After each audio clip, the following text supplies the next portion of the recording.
Hello, thank you for coming to this talk. My name is Michael Davin. I am a PhD student at the University of Bristol. My pronouns are they, them. And the presentation I'm giving today is entitled Gender and Reification, Reading Sally Haslanger as a Marxist-feminist. So just to give a very, very top level summary of what I hope people take away from this, this presentation. I want to argue that reification, as developed by György Lukacs, is a useful structure for understanding genders, both as systems of oppressive relationships, as well as a system of ideological mystification. And I'll get there through rereading and analysing the work of Sally Haslanger, in particular her social position account of gender.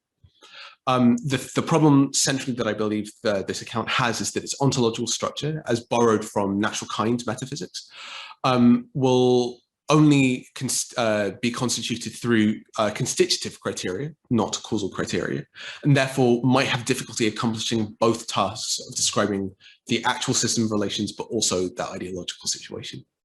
So what I hope to do in this presentation is, first of all, just basically explore Haslanger's view and what it's attempting to do, and then present the normativity objection, which is one of the standard ways of critiquing a view of her kind, and that I think shows up what some of the issues with constitutive criteria that it has.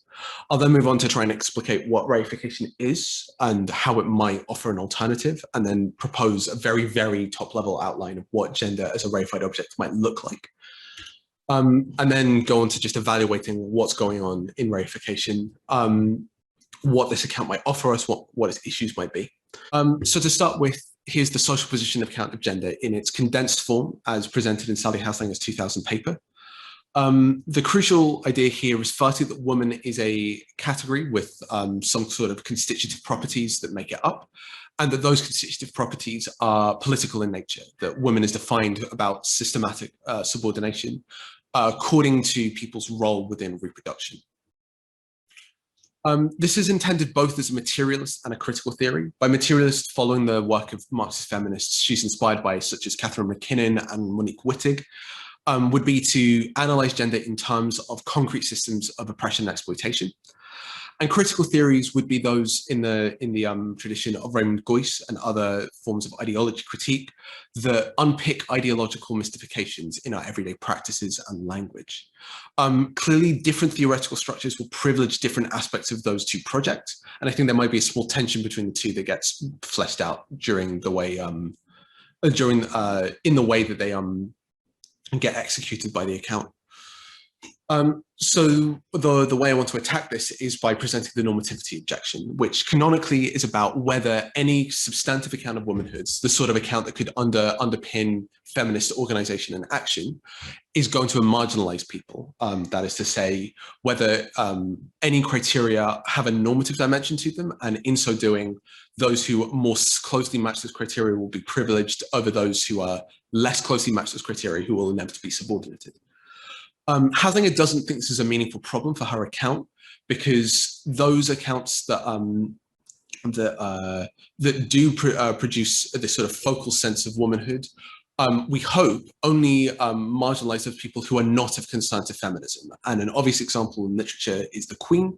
The Queen of England is not probably subordinated within the relevant social relations. However, she's prima facie a woman, but that exclusion isn't problematic because it's not of concern to the subject position of relevance to feminist action.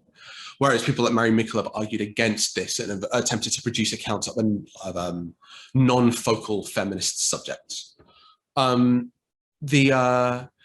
Broadly, the strategy that both of these take is arguing about whether any politically salient constitutive criteria could do the sort of political job we want them to. And I think this is slightly different to the concern as presented in the work of Judith Butler. Butler has several different interlinked arguments about why we might not want to involve the use of the category of woman, or be skeptical at least of it, in feminist organization. I'm not going to take up her argument about whether it's reasonable to use categories of present domination, or indeed about there being no reliable subject to be tracking underneath these ideological mystifications. But what I do want to present is her analysis of where this initial worry comes from, and treat it not merely as a skepticism about normative constitutive criteria, but a demand that we need to include as well causal criteria. A reminder in Haslanger's own terms what the difference between the two is. Constitutive criteria is where membership of a kind is based on whether, constitutive construction is when membership of a kind depends on those members having constitutively social features. Those features must be stated in reference to social factors. The alternative is causal construction, which would be the idea that the way that members come to become a member of a kind or obtain the features relevant to a kind is through social means. The relevant factors for the second type of causal construction might invoke processes of socialization in a more individual sense, but also the long-term historical processes that produce norms of womanhood to which people are applied and subjugated. And so here is the quote from the opening pages of Gender Trouble, which expresses the dual function of power, both as juridical and regulatory, but also as productive. And this is important for Butler, borrowing obviously from the work of Foucault, and again, similarly present in the work of Ian Hacking, is the notion that power not only oppresses and regulates the expression of gendered reality, but also constitutes it in specific ways which are a crucial part of the ideological process of concealing its oppressive action or justifying it and normalizing it. I think it's pretty obvious here that what I take to be responsible for the juridical and regulatory action of power is best captured in constitutive criteria, and I think is successfully captured in Haslanger's account. However, causal criteria are very useful in accounting for how the productive dimension of power operates. Another way of translating this in Haslanger's vocabulary might be to ask what the relationship is between manifest and operative concepts. Haslanger offers a number of different inquiries that we might be interested in pursuing for different means within our feminist or metaphysical inquiry. Manifest concepts emerge from inquiries into what we think or what we seem to be using when we talk about particular categories, and operative concepts aim to understand what really underlies those, potentially as what are the systems in the world we're really talking about. Usually these are conceptualized though as autonomous practices. And I think it's important to note that the specific gap between manifest and operative concepts is an ideological one, that what produces that gap is the subject of ideology critique. And that, unfortunately, the social position account of gender is engaged in only one of these enterprises. As Haslanger later states, that 2000 paper is engaged in an operative analysis for the purposes of negatively critiquing things. And that I think this is a necessary function of the way the natural kinds are structured, in that firstly, they will be good to produce a singular concept, as well as defining that concept through constitutive criteria. So they will not be very good at capturing the relationship between bifurcated concepts, and they will not be able to capture the causal and historical relationships that cause that and produce that separation. And so here, I just present the desiderata that I have for this reworked social position account. Centrally, I want to maintain those political insights, that what we really want to use this to do is track and explain hierarchical and oppressive social relations. However, what we also want to do is explicate the ideological relationship between that manifest and operative concepts, or indeed how gender appears to us and how it really seems to operate as relations in the world. And hopefully clarifying those relationships will aid our understanding of the totality of them and target our feminist action appropriately. So the idea of reification emerges as a generalization of Marx's idea of the commodity fetish. Here is one of its crucial statements in section 4, chapter 1 of Capital. And the crucial line here is that the commodity form turns the definite social relation between men into a fantastical form of a relationship between things. There are a number of other Marxological categories, whether that's objectification or alienation or exploitation, that are in close proximity to reification, but could be a topic of discussion in the Q&A if people are interested. Reification is taken up by György Lukacs as a generalization of this phenomenon. And he takes this to be when social relations are misapprehended as either relations between or properties of things. In his Hegelian style, these have subjective and objective dimensions. The objective dimension would be the real autonomous organization of the world according to these relations. So in the case of the commodity form and the commodity fetish, this would be the fact that we really do believe that the world is organized according to the rules of classical economics, that exchange values are equated in the market, and this governs how people should respond and understand them. And also that those are laws that are discovered objectively and scientifically. The subjective dimension is the sort of contemplative subjectivity, in Lukacs's words, that this engenders in people, as they believe that these are rules that are discovered autonomously to them, that these are relations that that aren't influenced by the actions of people, and thus they are subjectively politically disabling. We don't have access to influence them, manipulate them, and intervene on them politically.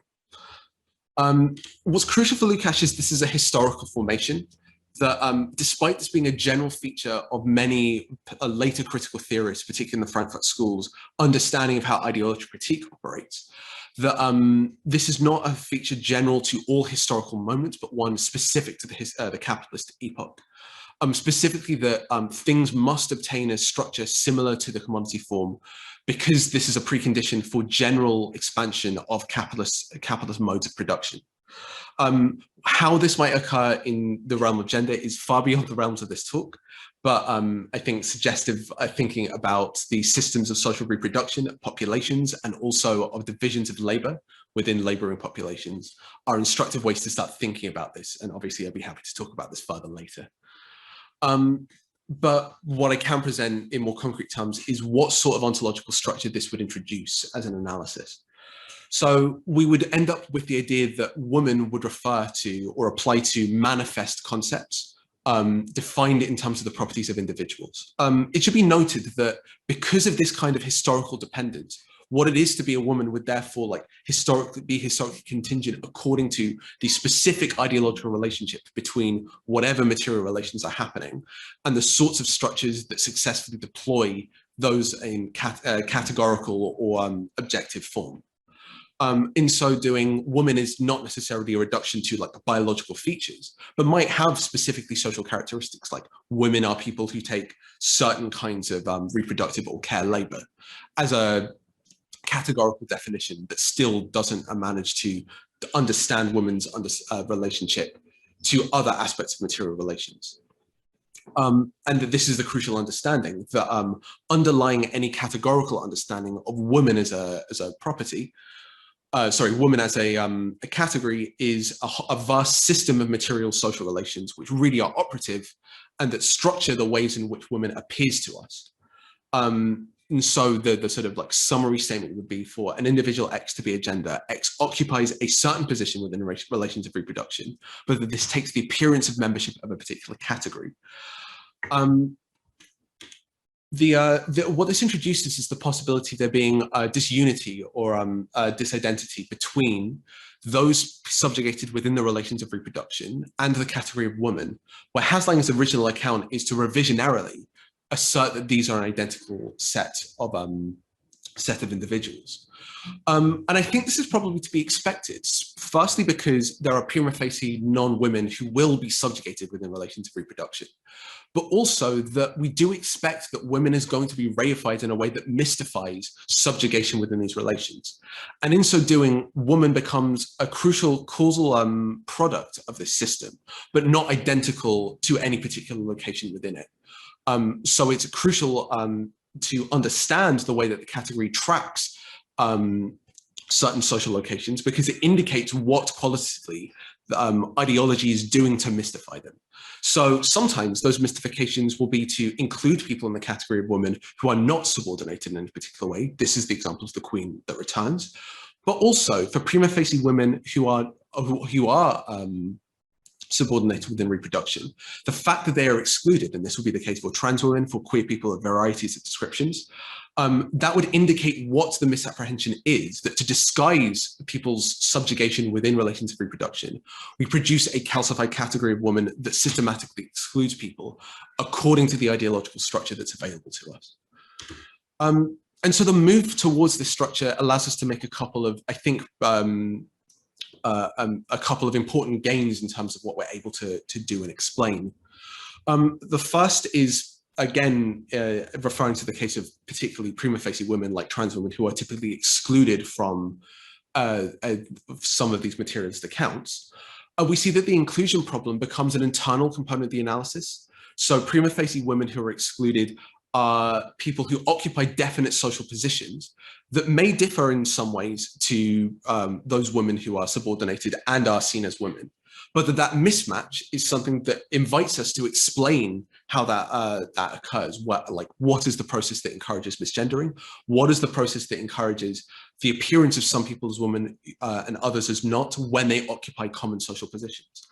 Alternatively, it could indicate that there are people who occupy genuinely distinct social positions, but are reified in common, and what that commonality might express about the way that the system has an interest in collapsing or disappearing certain differences in material situation.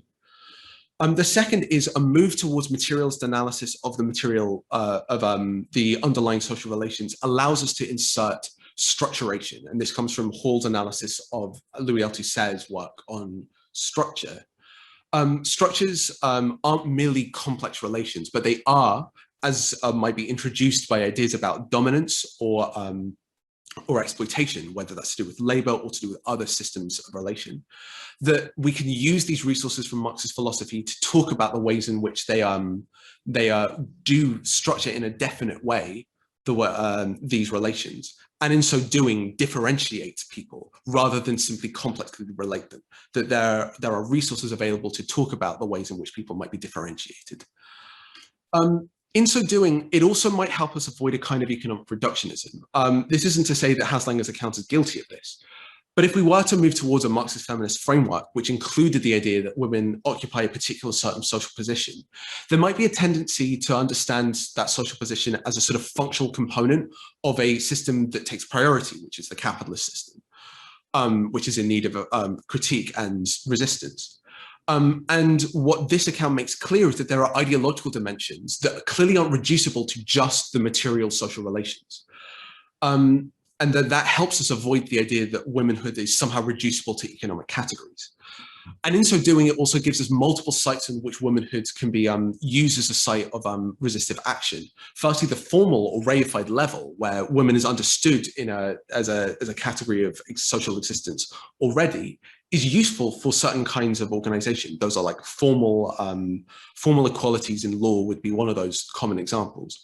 Whereas on the material level, things like changes to reproductive relationships and kinship structures or property relations don't necessarily target women as a coherent group, but do fundamentally alter the material relations upon which women is built.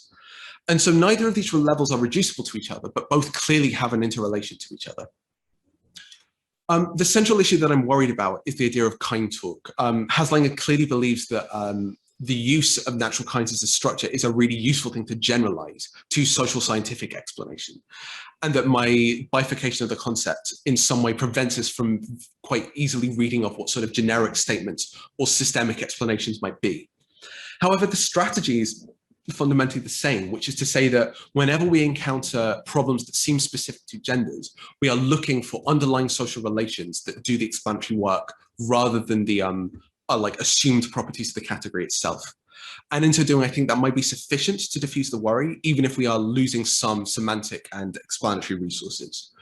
The other, though, is that we might have worries about whether it's reasonable to use reified object as subject positions for feminist ends, where Haslanger is seemingly very keen to do so by revising them extensively.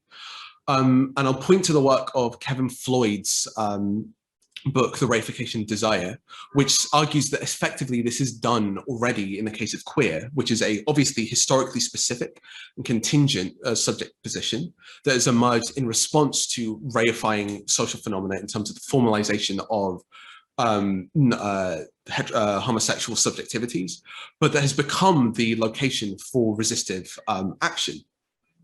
And I want to argue that Haslanger's own subject position, the one that asserts that womanhood is roughly equivalent to subordination within relations of sexual reproduction, is one of those that is a crucial interest as like a reified social position, but that one that has a critical advantage to give us on the system as a whole. And so doing, I just want to wrap up by saying that while Haslinger's account clearly is very effective at producing structural and material analysis, that this doesn't need necessarily to come at the cost of contingency or historical specificity, and that the idea of reification as a historically specific phenomenon allows us to inject this and almost prompts us to be more specific in the way that we expand our explanatory capacities by including analysis of the way in which our ontologies develop out of these specific historical forces. And in so doing, I think it's a benefit to our account when we include these causal historical criteria in the process. And broadly, I hope I've tried to convince some of you that Marxist philosophy has tools that are very explicitly useful for both the field of ideology critique, which it might be more familiar within, but also the field of social ontology.